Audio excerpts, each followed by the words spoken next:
নমস্কার সুপ্রিয় দর্শক, আপনি যদি এই চ্যানেলে নতুন হয়ে থাকেন তাহলে অবশ্যই চ্যানেলটিকে সাবস্ক্রাইব করে রাখুন।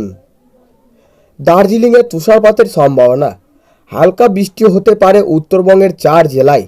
রাজ্যের কোথায় কেমন থাকবে আবহাওয়া দেখে নিন এক নজরে। ভিডিওগুলি যদি আপনাদের ভালো লাগে অবশ্যই লাইক করবেন এবং চ্যানেলটিকে সাবস্ক্রাইব করবে। দক্ষিণবঙ্গের জেলাগুলিতে বৃহস্পতিবার ও শুক্রবার ভোরের দিকে কোথাও হালকা কুয়াশা থাকতে পারে।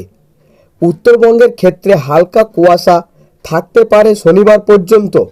দার্জিলিংয়ে তুষারপাতের সম্ভাবনা রয়েছে চলিত সপ্তাহে ভোরের দিকে এবং রাতে হালকা শীতের অনুভূতি থাকলেও বেলা গড়লেই গরম। গত কয়েকদিন ধরে এমনটাই রয়েছে রাজ্যের আবহাওয়া। তবে চলিত সপ্তাহে দার্জিলিংয়ে তুষারপাতের সম্ভাবনা রয়েছে।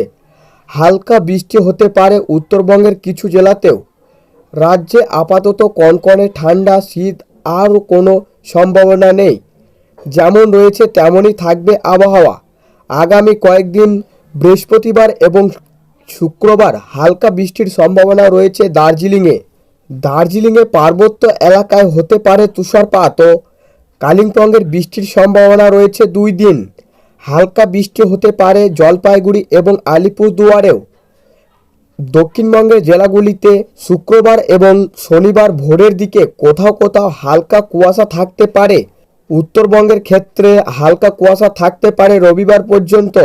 তবে রাজ্যের কোথাও আপাতত ঘন কুয়াশার কোনো সতর্কতা নেই। আগামী 7 দিন রাজ্যে সর্বত্র আবহাওয়ার মোটের ওপর শুষ্কই থাকবে।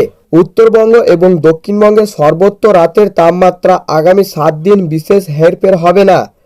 কলকাতাতেও সোমবারের তুলনায় মঙ্গলবার সর্বনিম্ন তাপমাত্রা কিছুটা বেড়েছে। সোমবার সর্বনিম্ন তাপমাত্রা ছিল 15.6 ডিগ্রি সেলসিয়াস। মঙ্গলবার তা বেড়ে 16.1 ডিগ্রিতে পৌঁছে গিয়েছে, যা স্বাভাবিকের তুলনায় 1.4 ডিগ্রি বেশি। শুক্রবার নাগাদ তা 17 ডিগ্রির কাছাকাছি পৌঁছাতে যেতে পারে। তবে মাসের শেষের দিকে তা আবার কিছুটা কমতে পারে। তবে খুব বেশি শীত বাড়ার সম্ভাবনা নেই আপাতত। সোমবার কলকাতার সর্বোচ্চ তাপমাত্রা ছিল 26.6 ডিগ্রি সেলসিয়াস, তাও স্বাভাবিকের তুলনায় কিছুটা বেশি। তো সুপ্রিয় দর্শক, এই ছিল আজকের আবহাওয়া খবর। ভালো লাগলে লাইক করবেন এবং চ্যানেলটিকে সাবস্ক্রাইব করে পাশের বেল আইকনটি টিপে প্রেস করে আমাদের সঙ্গে থাকবেন।